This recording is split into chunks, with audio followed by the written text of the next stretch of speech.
Hello,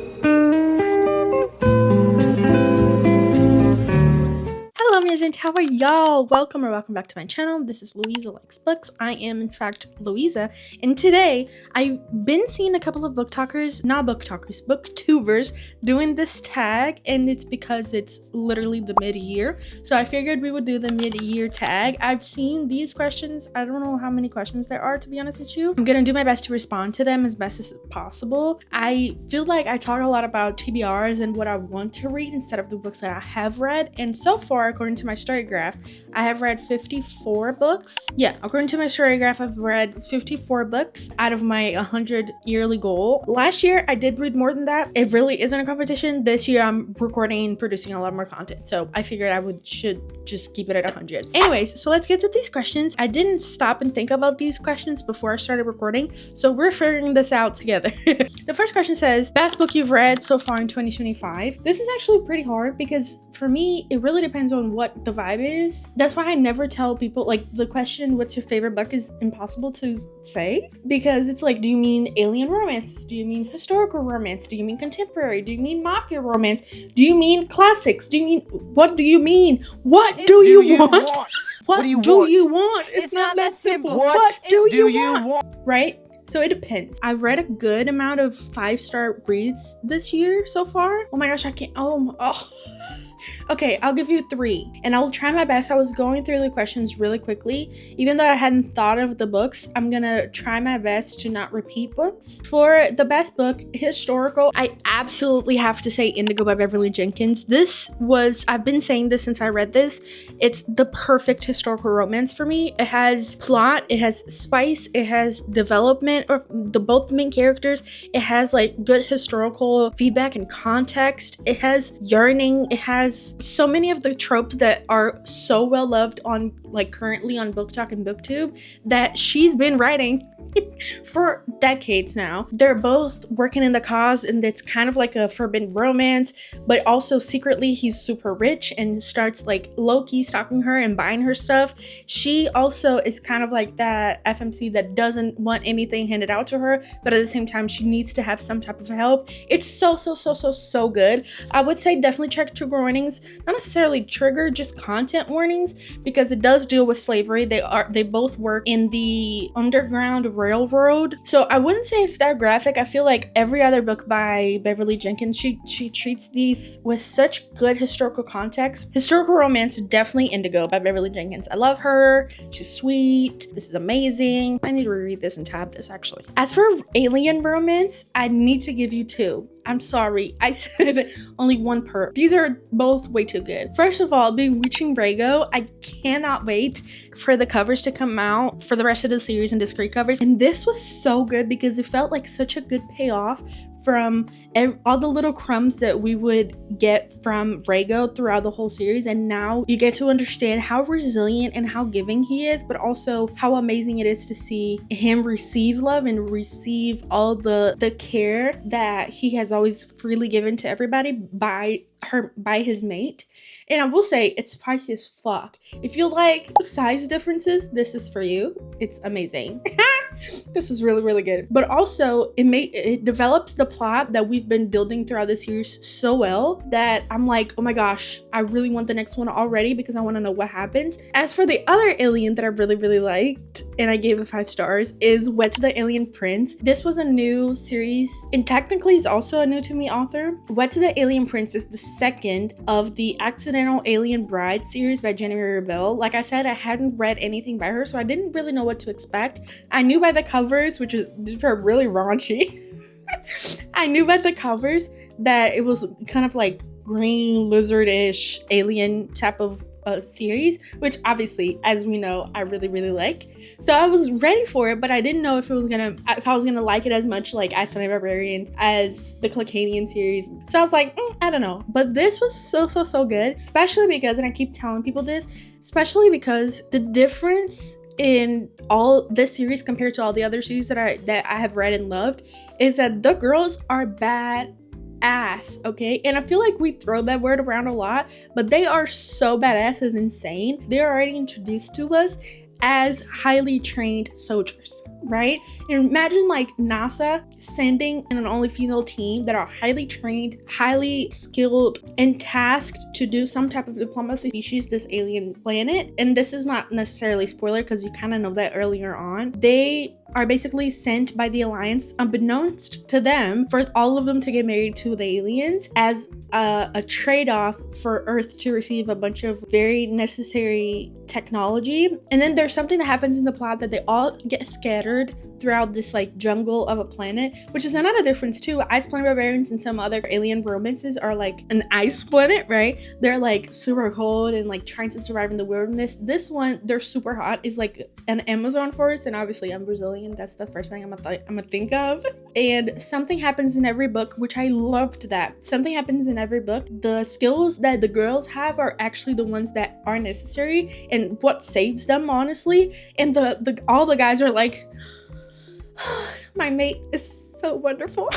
But the alien princess specifically, because he was treated as royalty, and even though he says he was trained just like the other soldiers, he wasn't. He really was put in a pedestal for being royalty, and he had to kind of like the growth. I think that's my favorite thing. The growth of his character was amazing. And as for mafia romance, I need to talk about this series because they're really, really good. And honestly, at this point, I could pick any of the books in that series that I've read so far. I'm only needing to read the last one, and I'm low-key procrastinating because I think I'm gonna lose my mind once I finish the series. For the purposes of this video, I will say the first couple, and I have 2 books. You're like, Louisa, why do you have 2 books?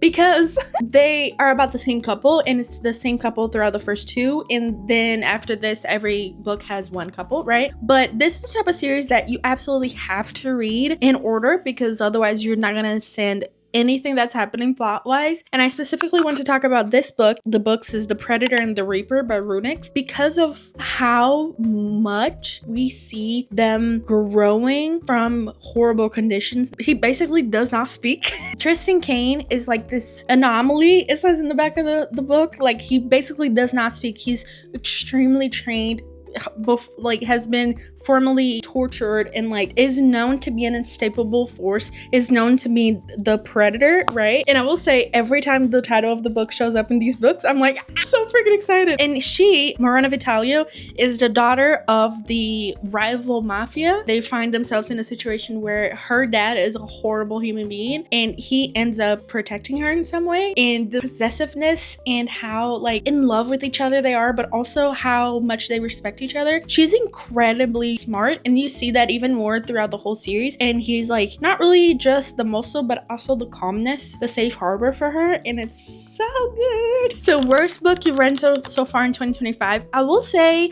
I've read a couple honestly that weren't good, but I think I would say Between Commitment and Betrayal by Shane Rose, and that pains me so much because we literally picked for my book club. We were so excited. I at least was so excited because I knew it was part of a big series, so I'm like, I love series, I'm gonna binge the heck out of this. And then the first book came and it went, and it was horrendous. I really didn't like it. If you like it, obviously good for you. I love that for you. Read the whole series and tell me about it. Tell me the good parts, especially the spicy scenes, because I will say the spicy scenes in this book was really good, but it was just so messy, and not in a good way. I feel like there's so much lies thrown in, like he would lie to her, she would lie to him, and then the lies would come out and then nothing was done. And I'm like, if you felt the need to lie to each other, there's got to be some type of consequence. And then he tried to grovel, even though she was also not great towards him. It was a whole thing. So I did not like this book. I will say the premise is so interesting. I think that's partly why we all chose for it to be a book club book. So I don't think I will read the rest of the series, especially because now I'm saying it's my worst book so far of 2025. But I don't know, I can be convinced to read almost anything, honestly. Best sequel, this is kind of hard because I feel like I haven't read that many like sequels, but I will say I accidentally hooked up with a vampire. I was gonna say I don't remember if they're connected, but it's technically the same series. But scratch that, they are connected. The FMC from the first book shows up in this one. The series Accidents Happen by Jessica Cage. The first one was hilarious, but I was like, this is kind of like way too funny. I want something more serious, but I was still like, okay, vampires. And then I saw a couple of funny quotes and funny parts on TikTok, absolutely running her through the mattress, and I was like, Actually, I'm gonna read that. It ended up being really, really good. I like this one even better than the first one. I think the explanations behind the magic of everybody, her magic, the friend's magic, the vampire's magic was a lot better explained. The first one was kind of like rushed through. I blinked and she had developed her magic. The found family, this is so good. The two best friends and her, they're like ride and dies. They're so loyal, and I see myself so much in that. Because yeah, if you're my friend, yes, I will go to another country and another planet and protect you no matter what. And Domino, the vampire at MMC, is protective, but also literally will do anything for her. Like, he focuses a lot on consent and making sure she's okay and protecting her, which, as we know, I really like. As for worst sequel, unfortunately, I have to say Caught Up, which pains me again because it was a book club book. I was so excited. We're all so excited.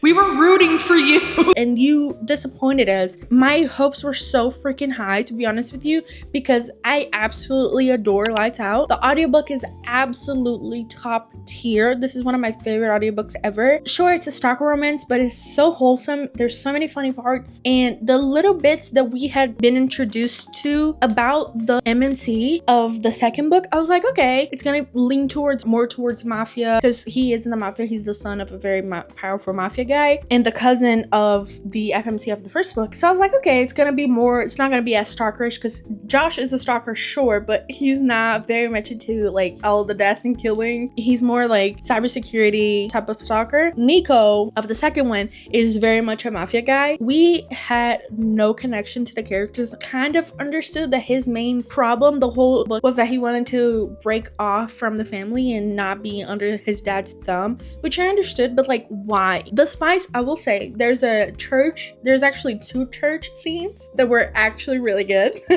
I think about the second church scene a lot. So I will say it's not the worst thing I've ever read, but it's also not the best thing, especially because how good the first one was and how excited for it I was. As for new release, I haven't read that, but really want to.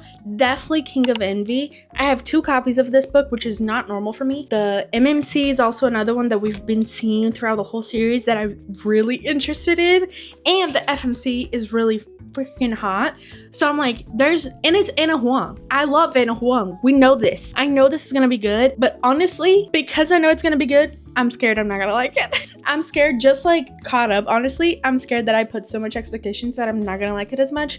I know some people also said that they were bored. Some people said that it's very close to Twisted Love. I'm really excited for it, but I'm also scared. We'll keep you posted.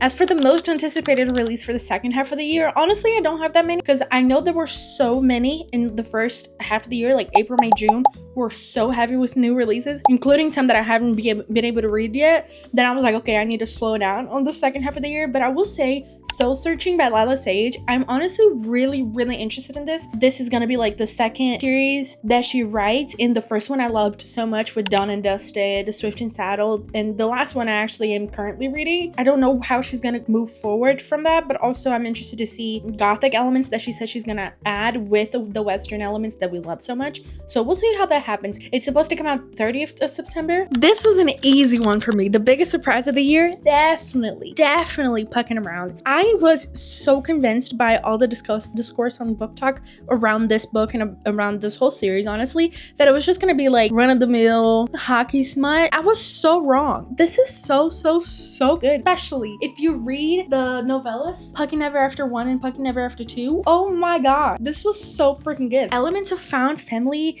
the love that these people have for each other, standing up for each other socially, changing yourself, not because of other people, but because you want to be a better person, to be a better person for them. Obviously a hockey romance, obviously it's very smutty, but it is a wide choose. Also, that's another thing too, you have to read that one night, the novella, before going into this. The audiobook I think has the novella first and then goes into the book, which I love. She has basically a one night stand with one of the guys before the whole thing with them being in such close proximity in the team starts. So that one was awesome. So that's Jake. Caleb is the Surly team equipment manager. So he is a former hockey player that was really good, and something happened. It stops his career, but he's absolutely has been best friends with Jake his whole life, and he really still loves hockey. So he works for the team. And then the third guy is Ilmari Mars, and he is this Finnish super grumpy, barely speaks with everybody goalie of the team.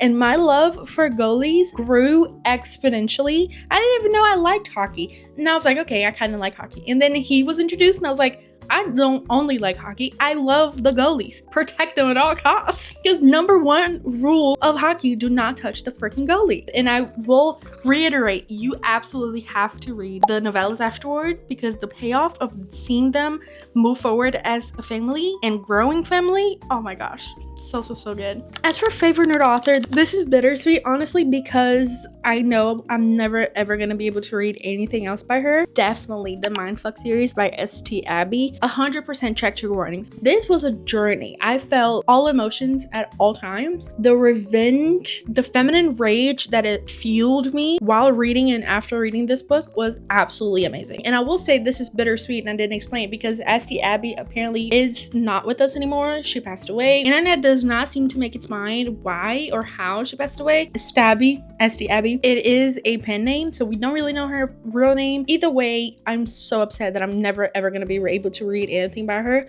I have been thinking of bedazzling this too because I love it so much. But newest fictional crush, oh my gosh, I have so many. I have no idea what to pick. But then I was going through my books that I have read on Storygraph, and I have to say Rahul from The Roommate Risk by Talia Hibbert. This was one of the books that I was like, all my mutuals say they really liked it. The people that I know have similar taste to me always say that this is amazing. Friends to lovers, he was in love with her for like so many years, and they finally get together, so I knew what to expect. Oh my gosh, was he in love with her? Like, this man pined and yearned for years. He is the definition of the whole like you came, you called little video. Quite literally drops everything to be with her. And not to say that they don't have differences and problems to work through, which again, Talia Hibbert, especially with all the books that I've read by her so far, I'm confident to say that's one of the best things that she does, and she knows how to write, is the healthy growth and development of their problem in such a satisfying way. You finish the book, oh my god, that made sense. I could be friends with these people. I would do the same thing. If not, I have to learn that. I feel like that's really what reading books is about. You learn more to learn more about yourself and grow. And this was such a good one. I feel your judgment already, okay? So please don't judge me that much. But books that made you cry, honestly, I'm not that much of a crier for books. I'm much more of a crier for like visual things like movies and stuff. Books ruminate on things that make me sad or happy or something in books, definitely. But I'm not that big of a crier. But this, and again, I feel your judgment because you're like, Louisa, you have watched the movie so many times. You know that story. Why are you surprised and what made you cry? And I get it. Also, wouldn't have thought. But if you've watched my video about me reading the ending of this book, oh my god, the birth scene definitely made me cry, sob a little bit. It was so graphic, but in a way that was so raw and emotional, because you could see Jake's perspective of Edward going absolutely insane, but also his own emotions of like, I loved this girl for years. I've been pining over her and wanting her to be in love with me back for years. Told her this was not gonna work, and it didn't. And then also Bella's perspective of like, I finally did it. I knew I could do this. I knew, like, all these people around me, these monsters like vampires and werewolves, don't think anything of this little puny human, but I did it. I was able to grow Renesmee and give birth to her, so basically she can live on without me. Like, I've survived her. First and only time Edward calls Bella baby is while she's dying. That's all I'm gonna say. Otherwise, I'm gonna start crying again. As for book that made me happy, so many books, mostly of my books, like, make me happy in some way, shape, or form. But I will say a recent one that absolutely made me so happy, and so it was so comforting, when Having Dumped Maddie by Mia Sosa. I did actually meet her, and we had a conversation. The importance of this book culturally, and how like comforting as a Brazilian woman to see my culture and my people represented so well. It definitely made me so happy, but also because it's just overall a really freaking good book. Look at them. Their curls always gets me. The way that she writes found family but also funny scenes is so good and so relatable. I will say this one, for me, the favorite part was their friendship, because this is Friendships to Lovers. The first scene is him telling to himself, Javi telling to himself that he's finally gonna admit it to her, and he's gonna say like, I'm in a better place in my life, that I feel like I'm worthy of you and I want to pursue something serious. And as soon as she gets there, she's like, actually, I know I've kept this from you and that's not great, but here's my fiance. And quote, the Beyonce of men. steps into the restaurant, and later on obviously we see that's not a good pairing. If you like then and now chapters, this is great. This is perfect. It builds the relationship so well and gradually in a way that you understand them even more. Oh my gosh, this was so funny and so great and so relevant, especially if you like contemporary rom-com. This and anything by her, honestly. I saw the sprayed edges and I was like, okay, you got me. I've been wanting slowly but surely, and that's another video. I'm currently recording a fantasy reading vlog because I'm so into romance that fantasy scares me, and the little bit of romantasy that I've read I kind of like. I think romantasy will be the best way for me to go a little bit more into fantasy. So I saw this one and I heard a couple of my mutuals saying it's really good, and then I saw it has sprayed edges. I said this is beautiful, and then I got home and then I saw these. What is this called? The end page, front page, our page, whatever. Look how beautiful this is, right? And then I took the dust cover off and look at this. I was like, girl, you've been hiding this over the hat?